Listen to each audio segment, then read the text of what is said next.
کہ میں نے اس کو ناریل کھانے کے لیے دیا تازہ، صبح ناریل کھانا ہے، دوپہر کو جو کا دلیا کھانا ہے، شام کے وقت ابلے چاولوں کے اوپر دودھ شکر گھی ڈال کے کھانا ہے، اور کعبہ کون سا پینا ہے؟ موٹی الائچی اور گلاب کے پھول۔ یہ نسخہ ایک نمبر علاج، مجلوب کا تیسرا سٹیج جو یہی نسخہ دیں گے کبھی ناکام نہیں ہوں گے۔ صفوں میں کبھی حساب ہی دیا تھا، مریض صحیح ہو گیا۔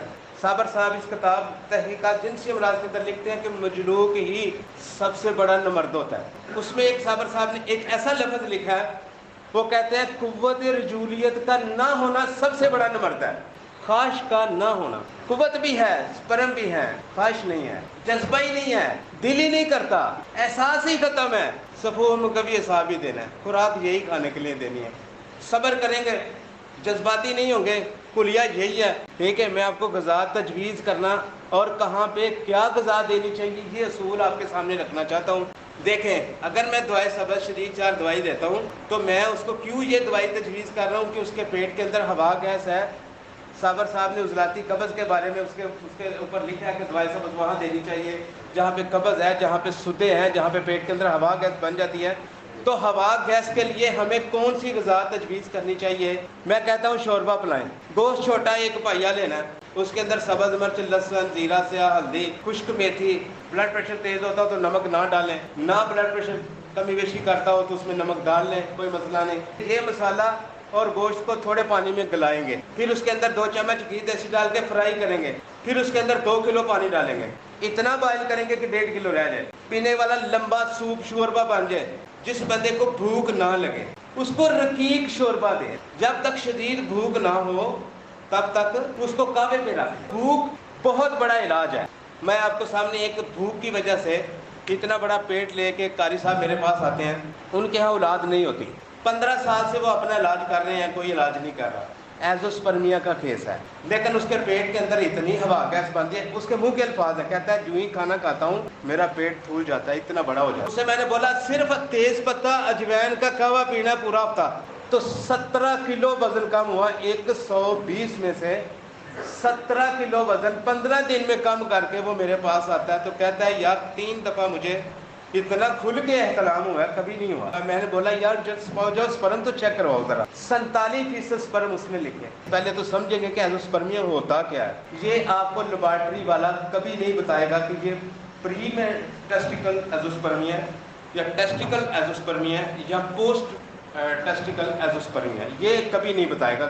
میں آپ کو ایسی ایک 3 علامات بتاؤں گا، آپ فٹافٹ اس کو جج کر لیں۔ ایزوسپرمیا وہ ہوتا ہے جہاں پہ سپرم نہیں بننے سے مراد 3 ہے، یعنی ایک تو اس کو دماغ کی طرف سے الارم ہی نہیں آ رہا کہ احساسات ہی نہیں ہوتے، اس کو قوت رجولیت ہی نہیں ہوتی، اس کے اندر ہارمونز نہیں بنتے، ٹیسٹوسٹیران جو مردانہ ہارمونز ہوتا ہے وہ بنتا ہی نہیں، یعنی اوپر سے جو سگنل آنے ہوتے ہیں نا وہ نہیں بنتے، سگنل نہیں آ رہے، اس کی ایک ہی علامت ہوگی، اس کو شہوت نہیں ہوگی۔ اس کو کہتے ہیں پری ٹیسٹیکل ایزوسپرمیا، یعنی کہ باڈی پارٹ سارا ٹھیک ہے لیکن سگنل نہیں آ رہے، تو سمجھ لیں کہ یہ اعصابی گدی کیس ہے، یہ مجلوک ہے۔ یاد رکھیں اس کو مجلد کے تحت ہی ساری زندگی علاج معالجہ کریں گے۔ جس کو شہوت، خواہش، قوت رجولیت بہت بڑا لفظ ہے، جذبہ ہی نہیں ہے جس کے پاس نہیں، تو کیا ہوگا؟ وہ شرمیلا ہوگا۔ آپ نے اس کا 1 نمبر علاج کر۔ صفوف مکوی اصحاب صابر صاحب نے جلک کے باب میں دیا، یار اس سے بڑی دوائی میں نے نہیں دی۔ یہ 4 ہفتے کے بعد اس کے اندر چند ایک علامات آئیں گی تاکہ آپ لوگ پریشان نہ ہوں۔ جیسے ہی آپ 1 نمبر علاج معالجہ کریں گے تو اس کو کیا ہوگا؟ سنپن آنا شروع ہو جائے گا۔ تو جب آپ اعصابی تحریک پیدا کریں گے نا تو رطوبت جسم میں بڑھے، متلی آنی شروع ہوگی، سب سے بڑی علامت آپ یاد کر لیں۔ 3 ہفتوں کے بعد بندے کا دل کرے گا یار مینوں کوئی کراری شاید دیتی جائے گا، تو وہ کرارا آپ سے مانگنا شروع کر دے گا، سمجھ لیں کہ اس کے سگنل آنے شروع ہو گئے ہیں۔ یہ بڑی ٹپیکل علامت ہے۔ جیسے ہی دل خراب ہو، متلی کی علامات ہوں، منہ میں سپانی آنا شروع ہو، حیضے جیسی علامات شروع ہو جائیں، تو اتنا آپ نے صبر کرنا ہے، 3 یا 4 ہفتے لگیں گے۔ وہ مریض جو کسی کے سامنے سر اٹھا کے بات نہیں کرتا تھا، بات کرنا شروع کر دے گا، یہ آپ میری بات یاد رکھیں گے۔ یہ ایسی علامت ہے جتنا مرضی چلا ہوگا نا وہ صحیح لگنا شروع ہوگا۔ تو یہ تھا پری ٹیسٹیکل ایزوسپرمیا۔ تو ٹیسٹیکل ایزوسپرمیا یہ ہے کہ اس کی باڈی میں کوئی پریشانی ہے، یعنی ٹیسٹیکل ذاتی خراب ہے۔ یاد رکھیں جس بچے کے ٹیسٹیکل آپریشن کر کے نیچے اتارے جائیں، اس کی نہ داڑھی ہوتی نہ مچھ ہوتی، وہ ایسا مریض اس کے ٹیسٹس کی گروتھ کرنا آپ کا علاج ہے۔ دوسری علامت، یہ کان پیڑے کا علاج غلط ہو جائے پھر بھی یہی کیس بنتا ہے۔ تو اس کی داڑھی مچھی ہوتی ہیں، جس کے کان پیڑے خراب ہو جائیں، اس جگہ پہ کوئی پھوڑا نکل آئے لیکن اس کو اس جگہ پہ کٹ لگ جائے، بڑی ٹپیکل علامت ہے، یاد رکھیں، اس کو بھی ایزوسپرمی ہونا ہے۔ کیا اس کے اندر پرابلم آئی کہ اس کے ٹیسٹس جو ہے اس کی گروتھ نہیں ہوئی۔ اب آپ نے کیا کرنا، اس کی گروتھ کرنا۔ تو غدد کی گروتھ کس چیز میں ہوتی ہے؟ غدد ہے نا، تو غدی صاحب ہی سمجھو، جو ٹیسٹیکل ہے اس کو غدی صاحب ہی سمجھو، غدد ناقلہ ہے یہ۔ میں نے غدد ناقلہ سمجھ کے ہی اس کا علاج، جب ہی میں نے اس کو دوائی دیا ترکٹائی دی، اس کی گروتھ بھی ہوئی، اس کا علاج معاوضہ بھی صحیح ہوا۔ لیکن اس کی ایک شرط یاد رکھیں، ترکٹا دینے کے بعد کیا ہوگا، اس کے ٹیسٹ کے اندر درد آ جائے گی۔ درد دوست ہے کہ دشمن ہے؟ درد الارم ہے، کس چیز کا؟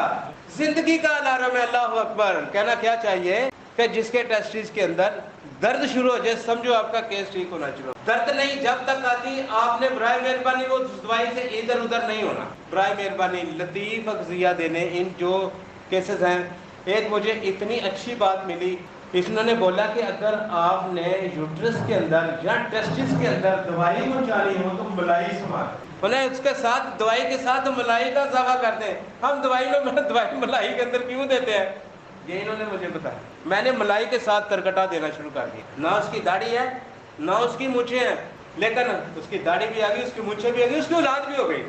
میں نے ترکٹا نہیں بدلا، میں نے ملائی کے ساتھ دوائی دینی نہیں بدلی۔ آگے بات آ گئی پوسٹ ٹیسٹیکل، یعنی خواہش بھی ہے اور اس کے ٹیسٹیکل بھی ٹھیک ہیں، اس کے سپرم بھی بڑھ رہے ہیں، لیکن اس کی آگے نالی بند ہے۔ اس کو کہتے ہیں پوسٹ ٹیسٹیکل ایزوسپرمیا۔ تو صابر صاحب نے جو علاج معالجہ مجھے بتایا، وہ نزلہ بند کے تحت میں نے اس کا علاج کیا۔ تو نزلہ بند کے تحت آپ نے ایزوسپرمیا، جو پوسٹ ایزوسپرمیا ہے، اس کا علاج کرنا ہے۔ کیا ہے، اس کی نالی بند ہے، تو آپ نے بند نالی کو کھولنے کے لیے نزلہ بند سے بڑی کوئی دوائی، صابر صاحب میں اکثیر ثقافت دوائی دیتا ہوں جس کے اندر پودینہ، نشادر اور گندھک ہے۔ یہ پرسوں کی بات ہے، 100 والے کا بندہ میرے، اس کو ایزوسپرمیا تھا۔ جو میں نے نبض دیکھی تو مجھے کلاٹ کی نبض نظر آئی، جیسے سدھا ہوتا ہے نا۔ تو نزلہ بند کے تحت میں نے اس کا علاج معالجہ کیا، رقیق شوربہ پینے کے لیے دیا، پرسوں اس کی اللہ نے اس کو بچی دی۔